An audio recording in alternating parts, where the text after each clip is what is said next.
Welcome to Interrogation, a game where two contestants have up to 20 questions to unravel a mystery. There are no prizes. It's all just for fun and glory. First contestant, category is animal. Go. Is it a mammal? Yes. Is it four-legged? Yes. Does it eat meat? No. Do we eat it? I'm sorry.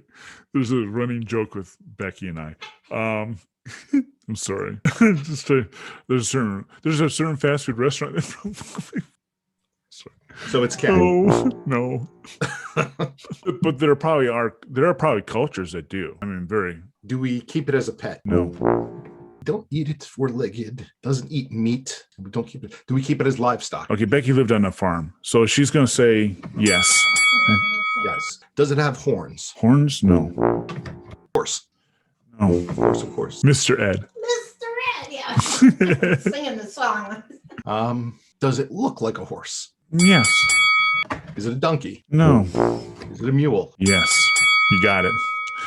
On What's My Line, there was only one animal that was ever a contestant, and that was a mule. It was Francis the talking mule. When they brought it on, they tried to hide the fact that there was an animal on there. And so John Daly says, I will be answering for the guest, the mystery guest. So all the panelists were blindfolded. But yeah, that was the only animal ever that appeared on What's My Line. Okay. Rick, what makes Bill the vampire special in your? All right. Well, when he's first turned, everybody kind of thinks he's a disappointment to everybody in the vampire world because he's neither good looking, he's not strong, he doesn't really listen. But it turns out Bill is a special kind of vampire, what's known as a free will, something that hasn't been seen in about 600 years. And what initially makes him special is the fact that older vampires are able to control younger vampires, and that's kind of how they keep order through this thing called compulsion, where they kind of can get in each other's heads and order them about. Bill, for some reason, is immune to this, so they tell him what to do. Everything. Yeah, exactly. And as a result, some of the vampires are kind of freaked out about this because it's something new and different they haven't seen, and some of the other vampires just can't stand it because there's this jerk who they're trying to keep in line, and he's not doing what he's supposed to. Okay. Well, I can see where that, and then okay, so you're actually even adding to the world. You're adding where Bill is kind of special in the world itself. So that's more reason why the book is following this special vampire. Mm-hmm. Okay. Oh, cool. Well, we'll see how George does against this. See if he can beat 11. If you are a YouTuber or an author and would like to appear on this game show, there in the description, there's a link to where you can apply as a contestant. This is a part of a series. It's a best out of 9. Currently is 2-1 in favor of Rick with 2 ties. So we'll see after this commercial break how George does. Welcome back to Interrogation. Well, Sir Willow, is there something else you'd like to tell us about your YouTube channel or your experiences? Sure. Wait a second. I don't think we ever had... Last episode, I asked you the chronological order that you worked in theme parks. Did we go through all of them? Yes. Oh, okay. I'm sorry. Nope, that's okay. That's a tease for people to watch the episode before this one. That was done on purpose. So I worked at all the parks, and of course, over 10 years of working at parks, you get all these stories. And the whole reason my channel started was because basically my family got sick and tired of me telling the same stories over and over and over again. And so my son had a little bit of success actually on YouTube, and one of his college friends actually had paid most of his college bill off of videos doing Rubik's Cubes. So my son kind of sarcastically said, well, Dad, why don't you just start telling your stories to the camera on YouTube? Maybe you'll actually make a little something and you won't drive us crazy. So that's actually how my channel started, was my son helped me get set up to just film on my phone initially and play around with a few things, and it just kind of grew from there. How long ago did you start your channel? It has been, actually this month is 5 years. Yeah. Wow. I hadn't even thought about that. Well, how many videos do you think you've done so far? Last count was something, it was approaching 400. Yeah.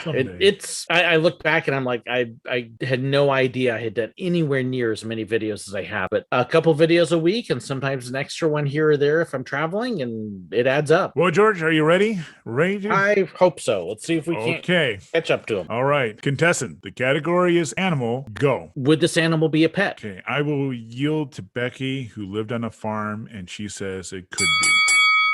I've never heard of it as a pet. Okay. Whoops. You're not going up in numbers. You're going down in Yeah, no, numbers. I'm going down. I'll take extra guesses. There you go. Okay. Would this be an animal that you eat? For Americans, typically no. I'm Okay. sure it's eaten by other cultures. Speak for yourself. Dogs are eaten by other cultures. I mean, I'm hungry. yeah, I'm hungry. Eats to the, Oh, I'm sure that's happened. I'm sure that's happened. Okay. Okay. So would it be an animal you would find on the farm? Yes. Would it be a wild animal on a farm? No. No. Okay. So it is domesticated then. Yeah. Could almost Does this say it's the animal epitome of domestication. Does this animal produce food? Produce food? Oh, Like a you mean cow produces milk. No. Okay. Well, no. Tasty pigeon droppings. Yeah. It helps produce food on a farm, but no. Okay. Is the animal a mammal? Yes. Does it eat other animals? No. But it's not an animal. Rick. he's, Let's see. he's giving you pressure. You got just 4 more to go. You're real close though. Oh, he's doing the watch thing. Start drumming your fingers on your microphone. Wow. Okay, so everything I'm thinking One typical thing that they do is to recount everything you figured out so far. Yeah, it's not a pet. It's not one that we eat. It's a mammal, but it doesn't eat other animals. So, that eliminates cats. It's not a pet. So there's the dog. Not something that produces food. So there goes your cows and pigs. It's not wild. So it wouldn't be like a fox. Also, a lot of people consider horses pets. So I wouldn't. No. Count that. I'm trying to think what else be on a farm. Let's see, sheep. see my People problem, Rick? people eat sheep. That's muddin. I'll have to. There are some people who would consider this a pet. I would never, but there are some people who would consider this a pet. I think I said that before too. Yeah, you said that already. Becky said that some would consider this a pet. I would not consider this a pet. It's the only one I can think of. Okay, so is it a horse? No. Okay. Wow. Oh, I'm trying to think what else would be on a farm that I haven't covered in one way or another. Is it eaten by other animals? Well, all animals eat other animals. I mean, Yeah, well, what do you mean? I mean, bears will eat wolves if they get a chance. I mean, okay. Squirrels will eat meat if you give them a chance. Yeah. yeah. I mean, seriously. I mean, the only thing that's not killer whales eat white sharks. Okay. I mean, everybody eats everybody. Oh goodness. Okay. I'm still kind of going. Okay, so what about mice? But people keep mice as pets. Oh yeah. Same thing with rats and Ratatouille. One of my favorite. Yeah. Would never want to be in a restaurant that was made by rats, but raccoons. I actually have a friend that's got a pet raccoon, and they'd be considered wild generally, anyways. Wild. That'd be an insane pet to have. Oh, it's nuts. Yeah. They love it to death, but it's nuts. Or people who keep cobras as pets. They're insane. Oh, my daughter wants an iguana. Desperately, she really wants an iguana for a pet. Okay. I used to have a pet caiman. Oh, what? A what? Caiman, South American alligator. Probably about yay big. Started off about yay big, got much bigger as the year as it went on. Jeez. So you went out for walks with it commonly? Oh no, this thing hated everything. To the dog park? I've never had such a vicious animal. Oh, I bet. Okay, George. Got 3 more to go. 3 more to go, and I'm blank on what could be on a farm like that I haven't covered somehow. Really random guesses. Is it a mole?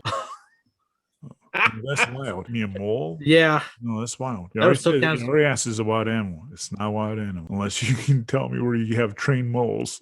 And yeah, I think a donkey, but I know people would call that a pet. Same thing with a mule. But okay, is it a donkey? What? Is it a donkey?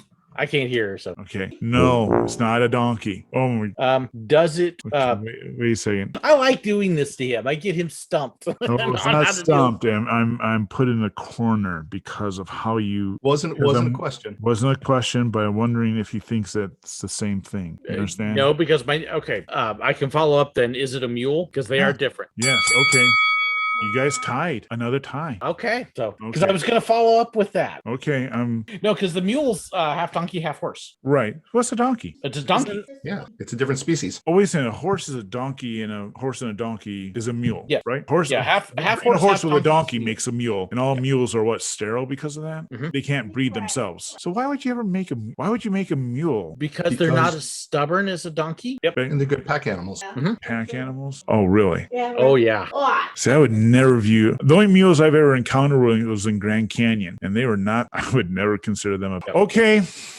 Well, it's 2-2 now. No. It's still 2-1. Rick's favor with 3 ties. Next episode will be. So we're down to 3 to decide a winner here. I got to pick one up quick. You got. Yeah. Rick can just now coast from here on out, I'm sure. All right. See you guys next episode. Bye.